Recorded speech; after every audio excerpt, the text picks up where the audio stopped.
अब रुक करते हैं उत्तर प्रदेश की बड़ी खबरों की ओर और आप देख रहे हैं एचटी न्यूज नेटवर्क। आपको बता दें, उत्तर प्रदेश की बड़ी खबरों की ओर सीधे रुक करते हैं संवाददाता की एक रिपोर्ट पर नजर। क्या नाम है आपका? उर्मिला देवी। कहाँ रहती हो? घोड़ा बहादुर। क्या मामला है पूरा? मेरे पति ने गेंदलाल उगनपुर से पैसे लिए थे। ससुर मेरे बीमार थे, 1.5 लाख रुपया पहले। 1.5 लाख का ये सूदखोर 10% पे सूद लेता गया। फिर सूद देते देते मेरे पति ने 1 साल सूद नहीं दिया। फिर उस सूद पे भी उसने सूद बढ़ा दिया। पैसे बढ़ गए, 3 लाख पहुँच गया मामला। 3 लाख पहुँचते हुए ये आया, बोला कि आप पे पैसा 3 लाख हो चुका है, आप इस पे कोई मेरे लिए या तो ज़मीन या घर या दुकान कुछ रखो, तब क्या कहते मैं मानूंगा, नहीं तो चाहे अपने बीवी बेच बच्चा बेच, मुझे कुछ नहीं पता, मुझे चाहिए सूद।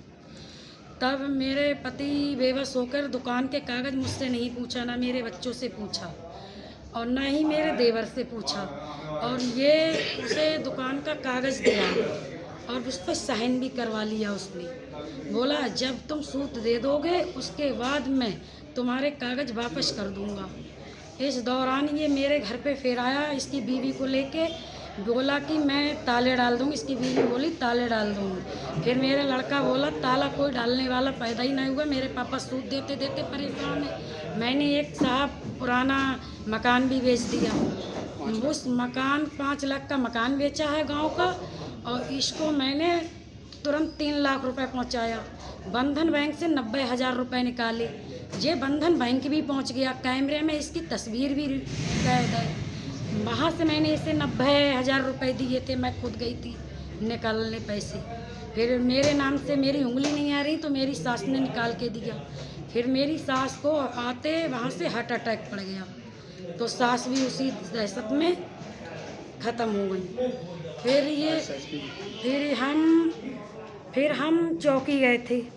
कितने पैसे? अब वो कितने पैसे मांग रहा है आपसे? अब वो मुझसे अब 5 लाख रुपए मांग रहा है। तो इस संबंध में आपने कहीं शिकायत वगैरह करी? मैंने वहाँ चौकी गई थी, फरीदपुर चौकी।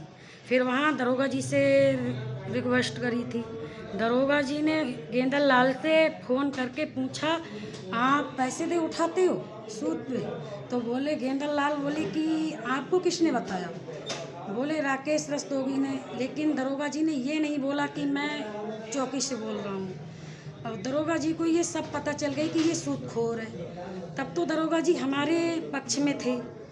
और जब गेंदलाल को पता चला, चौकी गए थे हमारी दुकान के कागज़ लेके, वहाँ उन्होंने ये कागज़ दिखा दिए तो सूद की नहीं मेरी दुकान की लिखवाई की मैंने दुकान मोल ली। फिर उन्होंने वहाँ पैसा भर दिया। दरोगा जी मेरी नहीं सुन रहे हैं और उन्होंने मेरे पति की बीच चौराहे पे बेइज्जती की। तो मेरा पति आत्महत्या करने को तैयार है। इसकी जिम्मेदार या तो दरोगा जी बने या गेंदलाल खुद बने। बोलो मैं परेशान हूँ, मुझे परेशान क्यों किया जा रहा है? बरेली बड़े अधिकारी बैठे हैं, वहाँ गई थी आप? वहाँ गए थे, उन्होंने कहा आप बहेड़ी पहुँचेगी आपकी रिपोर्ट, बहेड़ी से ही आपको हल मिल जाएगा, उन्होंने कहा था। फिर मैं बहेड़ी आई। बहेड़ी मुझे कोतवाल साहब नहीं मिले, तो उनसे छोटे कोई अधिकारी पता नहीं, मुझे मैं जानती नहीं कौन थे। लेकिन वो बोले आपने कोई आपके पास प्रूफ है या सबूत है? मैंने कहा मुझे नहीं, मेरे पति को पता, मैंने 5 लाख का मकान बेच दिया और मैंने समूह निकाल के दिया, यही प्रूफ है। लेकिन मुझे क्या पता कि ये मेरे साथ इतनी गद्दारी करेगा सूदखोर। तब कागज़ भी नहीं दिए, उसने अपने चलवा लिए इनसे। और मेरे पति फिर भी यही कह रहे हैं कि मैं सूद तुम्हें देने को तैयार हूँ, देते देते परेशान। लेकिन जब मैं बिल्कुल बर्बाद हो गई, मेरे बच्चे बर्बाद हो गए, ये मुझे टॉर्चर करने लगा, उसके बावजूद मैंने कानून कार्रवाई करी, लेकिन मेरी यहाँ पर भी नहीं सुना। ये बोले कि आप मुझे प्रूफ दो, उसके बाद में मैं कानून कार्रवाई, अगर मेरी यहाँ भी नहीं सुनेंगे तो मैं बड़े से बड़े मुख्यमंत्री या किसी पे भी जाना पड़े तो मैं हिम्मत नहीं हारूंगी। लेकिन मेरे पति ने अगर आत्महत्या कर ली तब इसके जिम्मेदार कानूनी होगा।